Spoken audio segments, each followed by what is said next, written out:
Welcome back to Splendid Tales, where the truth never sleeps. It started at 2:07 a.m., the hour when even the crickets sound afraid.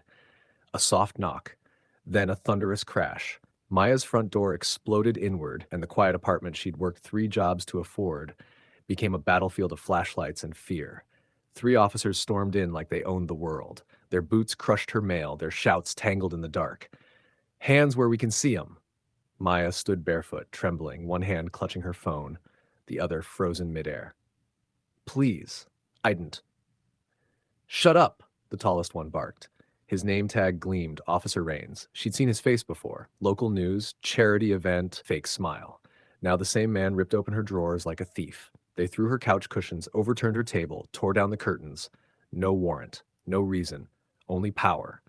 "Think you can hide it, huh?" the short one sneered. "Typical." Maya blinked through tears. "Hide what?" Silence, then laughter. Cold, careless, practiced. Her cat hissed and disappeared under the fridge. Her heart pounded louder than their radios. Somewhere in the chaos, a picture frame crashed, shards scattered across the floor, slicing through the word family printed on the photo. When they finally left, her home looked like a hurricane had chosen her address. She dropped to her knees, shaking, watching the door hang off its hinges. On the floor, half hidden beneath her sofa, something metallic glimmered. A police badge. Not hers. Not supposed to be there. She stared at it, confusion burning into fury. This wasn't a mistake. This was a message. If you're still here, hit like and subscribe, because what happens next will test everything she thought justice meant. Morning came dressed in silence. Maya's apartment reeked of dust and broken trust. Every drawer hung open, every memory bruised. But that badge glowed like guilt made of metal. She turned it over in her palm.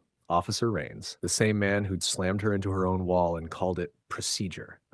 Her phone buzzed. Anonymous text: "Keep your mouth shut. Things get worse when you talk." She almost dropped the badge. Fear gripped her throat, but something colder pushed through. Anger. She wrapped the badge in tissue, slid it into a coffee tin, and whispered, "Not today." At the precinct, Rains laughed over coffee, bragging to his buddies about putting another loudmouth in her place. They didn't know Maya had cameras. Not big ones, just a small motion sensor camera near the shelf, blinking red that night. She replayed it, frame by frame. There they were, faces, voices, threats, all caught in high definition. She smiled for the first time since the break-in. It wasn't joy. It was clarity. "If they wanted quiet," she muttered, "they should have stayed out of my house." That evening, she emailed the footage to 3 addresses: a local reporter, a civil rights lawyer, and herself. Then she waited. If you're watching this on Splendid Tales and you think Maya's done, you're wrong. Tap that like button. Things are about to explode. By dawn, the video had escaped into the wild. Someone leaked it, maybe the lawyer, maybe fate, and within hours it was everywhere. News anchors gasped, hashtags burned, and Officer Rains' smug grin turned into a meme of shame. His department scrambled, claiming ongoing investigation, but the footage didn't lie. It showed everything: the illegal break-in, the laughter, the threat, the slap that made Maya's head snap sideways. While Rains hid behind a press statement, Maya went viral. Reporters camped outside her ruined apartment, microphones pointed like spears. "How does it feel?" they asked. She looked straight at the camera and said, "It feels like justice finally woke up." The clip hit 10 million views before midnight. Meanwhile, Rains's neighbors started locking their doors when they saw him. His wife deleted her accounts. His kids were bullied at school. Karma didn't knock. It kicked his life apart, one humiliation at a time. But Maya wasn't celebrating. Not yet. She knew men like him didn't fall quietly. That night, her phone lit up again. Unknown number. A voice rasped, "You think this is over? We built this city. You're nothing without us." Maya smiled.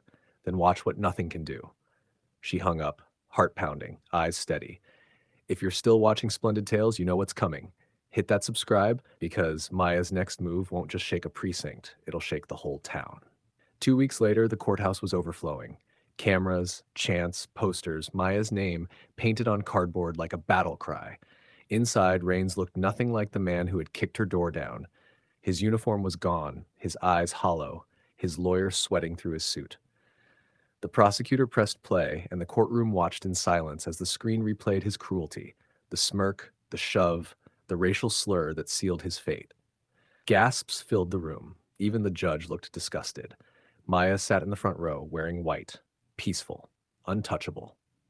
When Raines' attorney tried to argue mistaken identity, Maya stood. You can mistake an address, she said, voice steady, but you can't mistake hate. The crowd erupted in applause. Outside, protesters cheered. Inside, the verdict dropped like thunder, guilty on all counts. Raines' face went pale.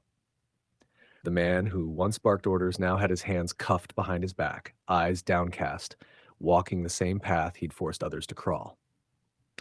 As reporters swarmed her, Maya smiled faintly. This wasn't revenge, she said. This was truth wearing its armor. Then she turned to the cameras. If you're watching this on Splendid Tales, don't just clap from your couch. Speak up. Racism doesn't retire, it hides. Let's make sure it never rests again. The screen faded to her standing in sunlight, head high, voice calm. The Hunted had become the headline. And that's Splendid Tales. Like, share, and subscribe, because truth told loud enough becomes unstoppable.